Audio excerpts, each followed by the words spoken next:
আসসালামু আলাইকুম। সবাই কেমন আছো? আশা করি সবাই ভালো আছো। স্বাগতম জানাই আমার ইউটিউব চ্যানেল স্টাডি উইথ তুলিতে। আমি তুলি, আর আজকে তোমাদের জন্য নিয়ে এসেছি চতুর্থ শ্রেণীর আমার বাংলা বই পাঠ। এখানে 23টি পাঠ আছে। পাঠের শিরোনাম, এখানে 23টি পাঠের শিরোনাম আছে। পৃষ্ঠা, এইখানে 23টি পাঠের পৃষ্ঠা নং আছে 1 থেকে 120 পর্যন্ত। পার্ট 1, রূপময় বাংলাদেশ। পাঠের শিরোনাম কি? রূপময় বাংলাদেশ। আজকে আমরা রূপময় বাংলাদেশ সম্পর্কে জানব।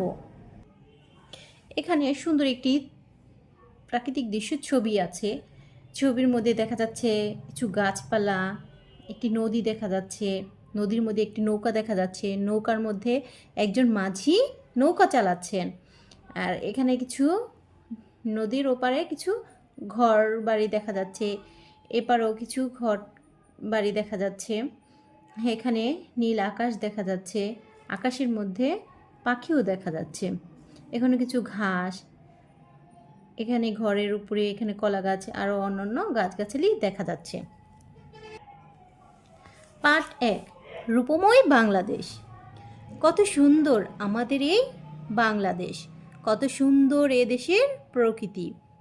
এদেশের চারদিকে সবুজে সমারোহ, সবুজ গাছপালা, ফসলের ক্ষেত, গাছে গাছে কত রঙের ফুল, কত রকম ফল। এদেশের প্রকৃতি এক এক সময় এক এক রূপে সাজে। গ্রীষ্মে মাঠঘাট ফেটে চৌচির হয়ে যায়। এ সময় পাওয়া যায় আম, জাম, কাঁঠাল, লিচু। বর্ষায় নদীনালা পানিতে ভরে যায়। এ সময় ফোটে কদম, কেয়া, দোলন চাপা। শরতের আকাশে সাদা মেঘ তুলোর মতো ভেসে বেড়ায়। এ সময় নদীর তীরে সাদা কাশফুল দেখা যায়। এরপর হেমন্ত ধান পাকে, সোনালি ধানে মাঠ ভরে যায়। শীতকালে উত্তরে ঠান্ডা হাওয়া বয়, গাছের পাতা ঝরে। এরপর শিমুল, পলাশ, কৃষ্ণচূড়া ফুল নিয়ে আসে বসন্ত। কোকিল কুহু কুহু ডাকে। এভাবে 6টি ঋতু একের পর এক আসতে থাকে। বাংলাদেশের প্রকৃতির আরেক সৌন্দর্যর এর নদী। অসংখ্য ছোট বড় নদী রয়েছে এ দেশে, সেগুলো জালের মতো ছড়িয়ে আছে। পদ্মা, মেঘনা, যমুনা বড় নদীটির নদী। এদেশের নদী, খাল, বিলে পাওয়া যায় নানা জাতের মাছ, যেমন রুই, কাতলা, ট্যাংরা, পুঁটি, খলসে। এদেশে আছে বন জঙ্গল, সেখানে আছে নানা জাতের গাছ, পশু পাখি।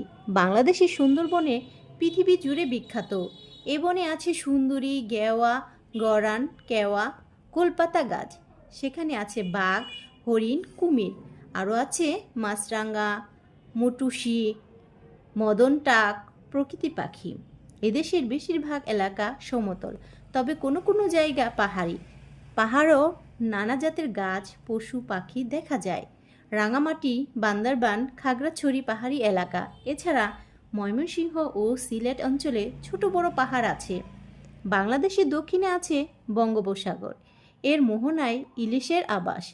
সাগরে আছে রূপচাঁদা, রিঠা, লটকাসহ হরেক রকম মাছ। সবুজ প্রকৃতি এদেশকে করেছে সুন্দর। সেই সৌন্দর্য বৈচিত্র্য এনেছে নদী, পাহাড়, বন, সাগর।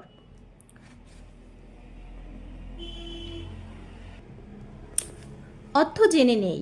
উত্তরে উত্তর দিক থেকে আসা, চৌচির খণ্ড বিখণ্ড, মোহনা নদী যেখানে সাগর বা অন্য নদীর সাথে মেশে।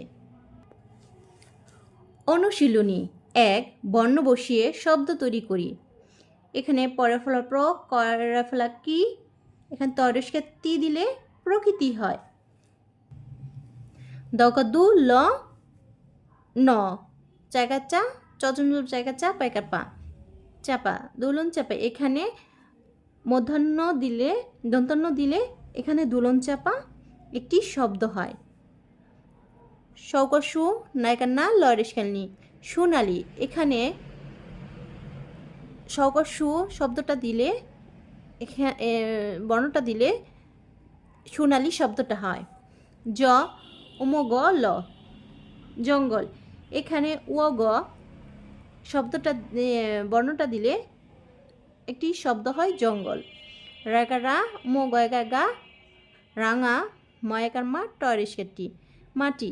এখানে ময়াকার মা বর্ণটা দিলে রাঙামাটি এই শব্দটা হয়।